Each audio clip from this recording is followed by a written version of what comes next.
how moody the sky is this morning.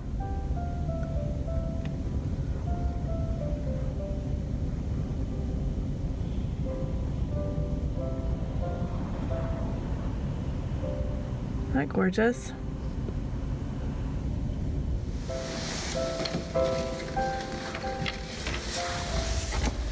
The word.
Happy Vlogmas! It is Thursday morning. I'm gonna make some banana bread because I have some overripe bananas.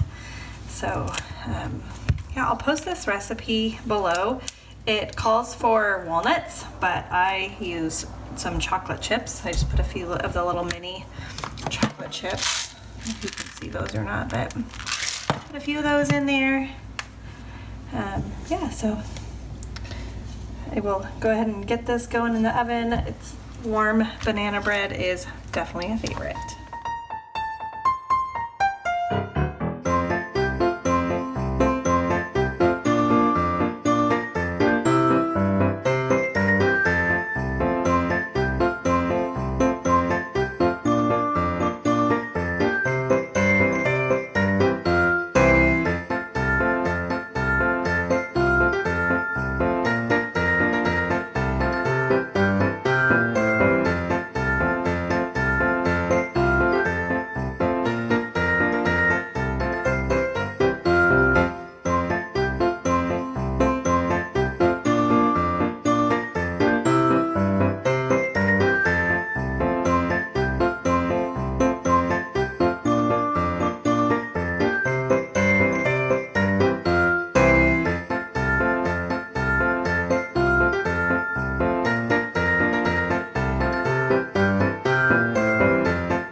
I just put the banana bread in the oven. It cooks for about 45 minutes to an hour. I usually put tinfoil around the edges of the pan just so that the edges don't get too brown while the middle keeps cooking. So I'm going to post a picture of the recipe next. So if you want to write down the recipe, you can pause it here in a second.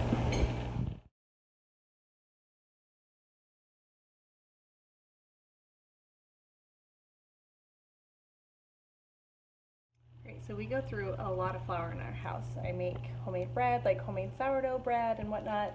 So we go through a lot of flour, and I will typically buy like a large 25 or 50 pound bag of unbleached flour, and this is how I store it.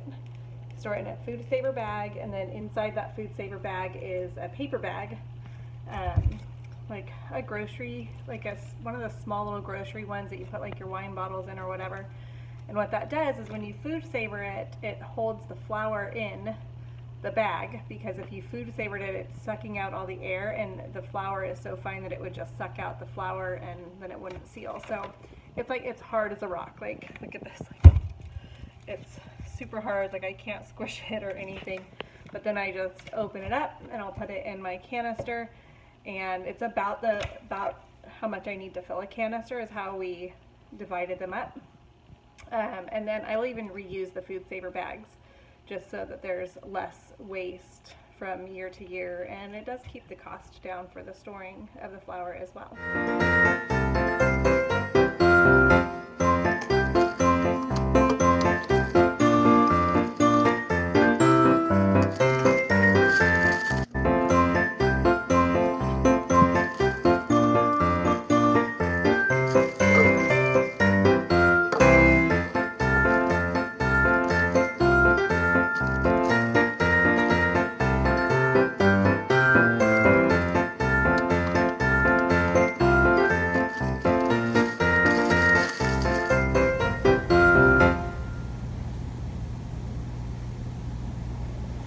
so I think it's time to switch out my stitch marker because I do have another Christmas stitch marker. So I'm gonna take this little guy here off. And okay, look at this cute box that my friend Annie made for me that has all my little stitch markers in there. She got me these here because they're like little stitch counters because I like to design patterns, so she got me those. My son got me these last year for Christmas. They're so cute, but this is the one that I'm going to put on the little gingerbread house.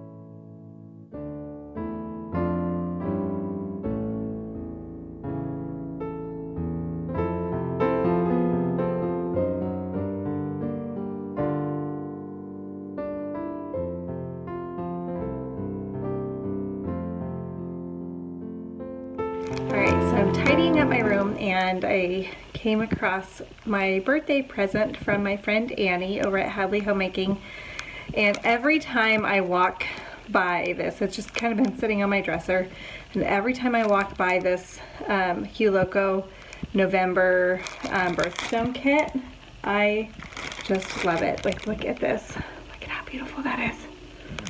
Oh my gosh, I'm so smitten with these colors. It literally like just makes me so happy every time I walk by them. But I think what I'm gonna do is do like a bare yarn sweater with like right in the body, like just kind of shortly after the underarms. I wanna do a like small stripe of each of these colors. So maybe like 5 to 7 rows each, depending on what I can get from these. I would love to have some left over to put in one of my strappy blankets, but yeah, I think like just kind of going down like this, you know, like from starting up here with this one, and then just working my way down in the order that Nicole from Hue Loco has.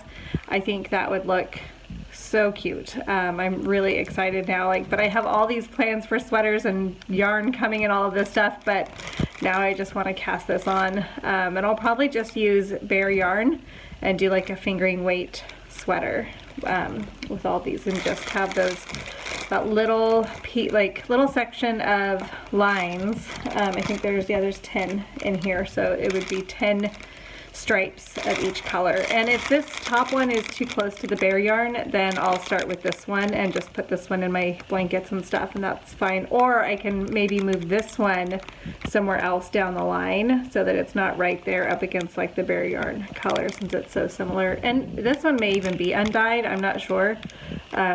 Either way, it's gorgeous, but this is the November birthstone collection from Hue Loco.